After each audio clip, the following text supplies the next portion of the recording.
श्रृंखला में आगे सन्नो जैन मेंदवासिया, सन्नो जी मेंदवासिया आएंगी और अपना प्रश्न गुरुदेव के समक्ष रखती हैं। आचार्य भगवान के चरणों मेरा त्रिबार नमोस्तु नमोस्तु नमोस्तु, चतुर्विद संघ को मेरा नमोस्तु वंदामी इच्छामी।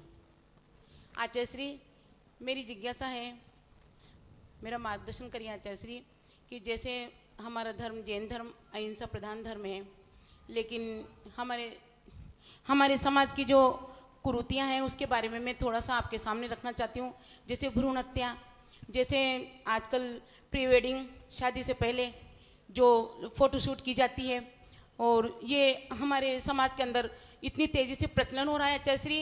ये बफर सिस्टम खाने में, शादी विवाह में, अन्य समाज में इतना देखने में नहीं आता, लेकिन जैन समाज में इतना प्रचलन हो गया है इसका। तो आचार्य श्री, इसके बारे में थोड़ा सा हमारे समाज के लोगों का मार्गदर्शन कीजिए आचार्य श्री। नमस्ते। देखो, आप आज के परिपेक्ष में ये सवाल बहुत महत्वपूर्ण है।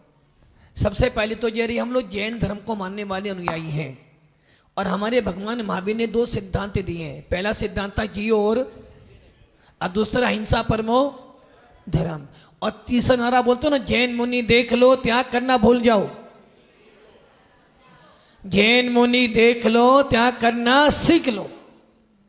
और रही बात जो अभी सवाल पूछा गया है, सबसे पहले भ्रूण हत्या, ये ध्यान रखना, यदि आपने या तो पहले से ही ब्रह्मचारी व्रत ले लो, यदि आपने विवाह किया है, गलती से भी कभी किसी जीव की हिंसा नहीं करनी चाहिए। और ये ध्यान रखना, बहुत बार परिवार के दबाव में, बहुत बार पति के दबाव में, और बहुत बार मम्मी जी पापा जी के दबाव में, और बहुत बार लड़कियां अपने फैशन के कारण भी ये काम कराती हैं। ये समझे ना, यदि आपने एक पंच इंद्रिय जीव की हत्या की है तो समझना आज इसका इतना बड़ा पाप है कि आप एक प्रतिमा की यदि जरा सी प्रतिमा नीचे गिर जाए तो उसका बहुत बड़ा अपराध है। और आपने जिस जीव को अंदर ही मार दिया, हो सकता मुनि बन सकता था, माता जी बन सकती थी, वो सिद्ध बन सकता, तो आपने एक बच्चे को नहीं मारा, आपने एक सिद्ध आत्मा की हत्या की है। और जैन समाज में सबसे पहला नियम यही होना चाहिए कि कोई भी परिवार किसी की जीव का अवसान नहीं करेगा। ये नियम तो प्रत्येक परिवार के घर में होना चाहिए। हाँ, कभी कभार ऐसा होता है कि या तो माँ को बचाओ या उस समय मजबूरी है, किंतु जो लोग जान बुझ कर ये काम करते हैं, समझना उनको एक जीन मंदिर नहीं है, एक प्रतिमा तोड़ने का पाप अनंत कर्मों का बंधना है। तो आपने अनंत मंदिर तोड़े जब आपने पंच इंद्रिय जीव को मारा। दूसरा, शादी से पहले कहां जाते हैं, ये ध्यान रखना। अब आपने सवाल ऐसा पूछा है, पहले लोग जब शादी करते थे ना, तो लड़का लड़की अपने में आपस में एक दूसरे को देखते भी नहीं थे। पंडित जाता था, पक्का कर कर आता था, घर के लोग देख लेते थे, और शादी के बाद भी महीने 2 महीने के बाद वो अपने पियर के बाद आती थी। और आजकल तो जो काम शादी के बाद होने चाहिए तो सारे काम शादी से पहले। और कहते महाराज जी आजकल का फैशन है, बच्चे ही हैं। ये ध्यान रखना, कभी कभार ऐसा हो जाता है कि शादी पक्की कर दी और दोनों घूमने बाहर गए और दोनों ने मौज मस्ती कर ली और उसके बाद रिश्ता तोड़ दिया। अब बताओ तुम क्या करोगे। अब ये हमारी जैन समाज में कभी भी, और अनाप शनाप पैसा की बर्बादी करते हो, अनाप शनाप पैसे की बर्बादी, इसे ध्यान रखना। अपने जैन शासन में ऐसे काम नहीं हो। और ये काम आजकल तो ऐसा हो गया, गरीब हो या अमीर सबको करना ही करना है, इसके बाद शादी होती नहीं है। ये ध्यान रखने ना, आप अपने धर्म को बदनाम नहीं कर रहे, आप कहीं ना कहीं अपने बच्चों के संस्कार नष्ट कर रहे हो। और बाद में फिर क्या होता है, जब बच्चे बड़े होते हैं तो वो ऐसे हो जाते हैं कि फिर उनको ये चीज़ आम लगती है। इसलिए पश्चात संस्कृति के अंदर अपने को मत डालो। अपना नियम तो यही होना चाहिए, लड़का लड़की देखे पसंद करने बात करने सीमित है, किंतु आजकल तो महीने 15 दिन शादी से पहले ही कहाँ जा रहे हैं, घूमने फिरने। इसलिए ये ध्यान रखना, ये अच्छी बातें नहीं है, अपनी समाज के लिए तो अच्छी नहीं है। जो सज्जन मतलब कि अन्य समाजों में ये सब बंद हो रहा है, अपने यहाँ चालू हो गया। और तीसरा कौन था? Buffer system. जैनी होकर पानी न छाना, हाय भी रातों में खाए। और आजकल तो कार्ड पे लिखते हैं शाम को 6 बजे से लेकर आपके आने तक। अब बताओ, अखिल जय जिनेंद्र, क्या लिखा आपने? जय जिनेंद्र। जबकि समाज में नियम होना चाहिए भैया।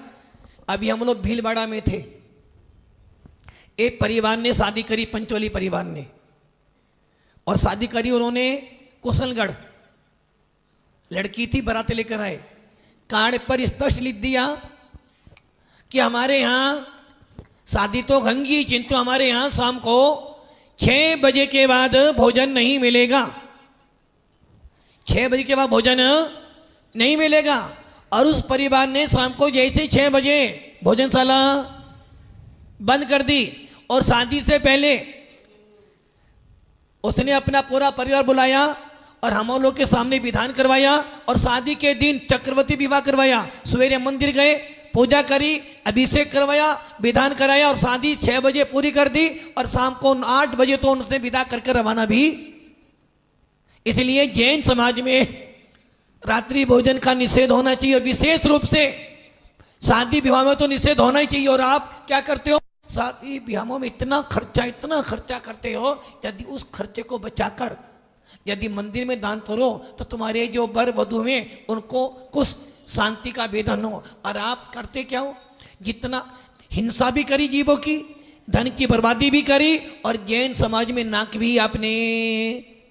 इसलिए इस बात पर समाज को नियम बनाना चाहिए कि जैन समाज की शादियां दिन में ही होनी चाहिए, रात में नहीं होनी चाहिए। और ये व्यक्ति, 1-2 व्यक्ति नहीं, सबको मिलकर ये नियम करना चाहिए कि हमारे यहाँ रात्रि भोजन का निषेध। हम शादी विवाह में कभी भी रात्रि भोजन नहीं करेंगे, तब तो अच्छी बात है। नहीं तो भैया आगे समय बुरा है, कहीं ऐसा ना हो जाए कि तुम्हारा धर्म तुमसे छूट जाए।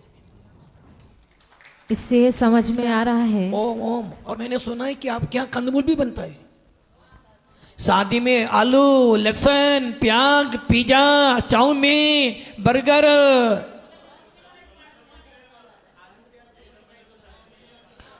और पांडुशिला पे शादी करते हो, जैन पांडुशिला, जहाँ पे तीर्थंकर का अभिषेक मंदिर है, रात में भोजन चल रहा है, रात भर बन रहा है। अभी कह रहे नमो अरियंतरणम, नमो सिद्धर, जोर से बोलो जैन धर्म की। और खाना रात में खा रहे हो, आलू प्याज खा रहे हो, अभी कह रहे हो जियो और जीने दो।